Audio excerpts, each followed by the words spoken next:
Sorotan lain, saudara, jumlah korban pelecehan seksual yang dilakukan tersangka IWAS penyandang disabilitas bertambah menjadi 15 orang. 3 diantaranya merupakan anak di bawah umur.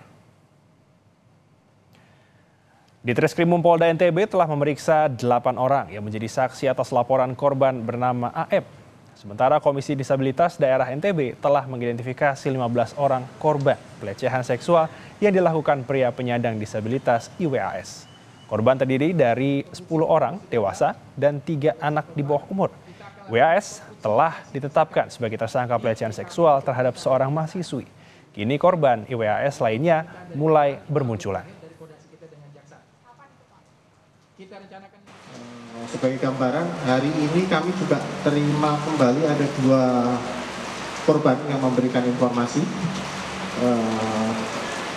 apa tindakan yang dilakukan oleh saudara AG.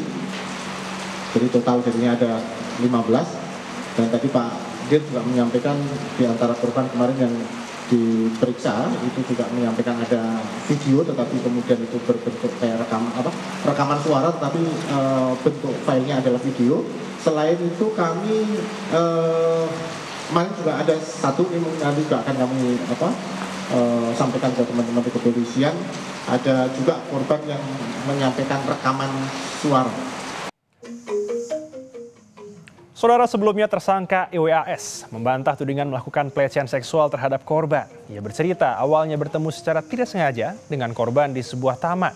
Ia kemudian meminta tolong korban untuk mengantarkannya ke kampus. Korban kemudian membonceng tersangka dan sempat mengajak keliling daerah Mataram 3 kali, hingga tiba-tiba korban mengajak ke tempat penginapan.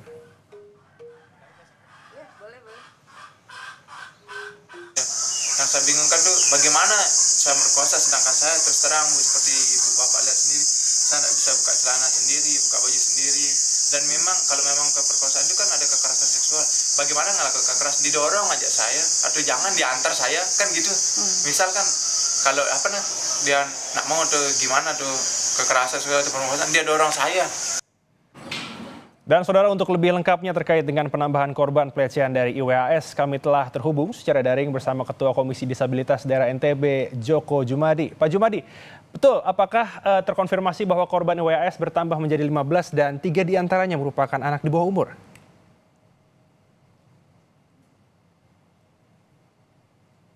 Dua orang yang menyampaikan informasi kepada kami di Komisi Disabilitas Daerah NTB, yang 2 korban ini dewasa dan dia adalah mahasiswa juga. Itu Mas. Kalau yang untuk anak-anak memang sudah teridentifikasi sejak beberapa hari, dan alhamdulillah dari 3 anak yang teridentifikasi, 2 diantaranya sudah melakukan pemeriksaan di Polda NTB. Oke, Pak Jumadi, mungkin bisa dijelaskan untuk modus pelaku yang diceritakan oleh saksi itu seperti apa, Pak?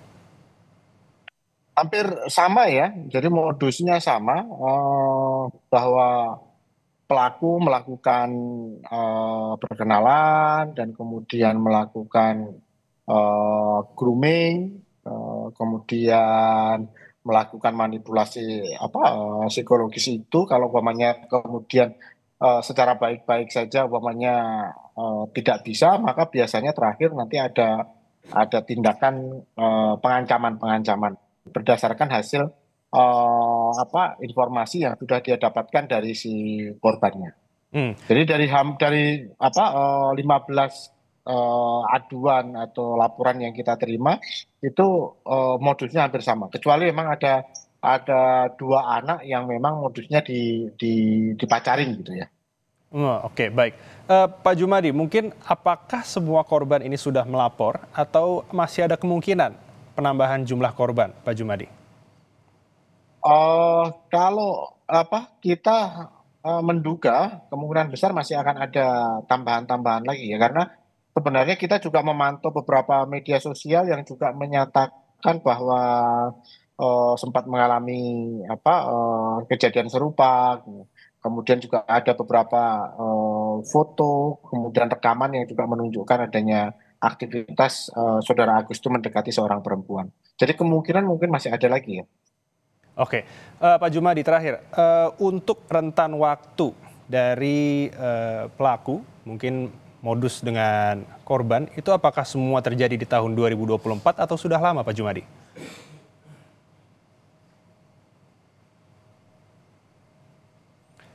Halo Pak Jumadi? Baik, sepertinya ada kesalahan teknis. Jadi seperti itu, Saudara, penjelasan dari Ketua Komisi Disabilitas Daerah NTB Djoko Djumadi.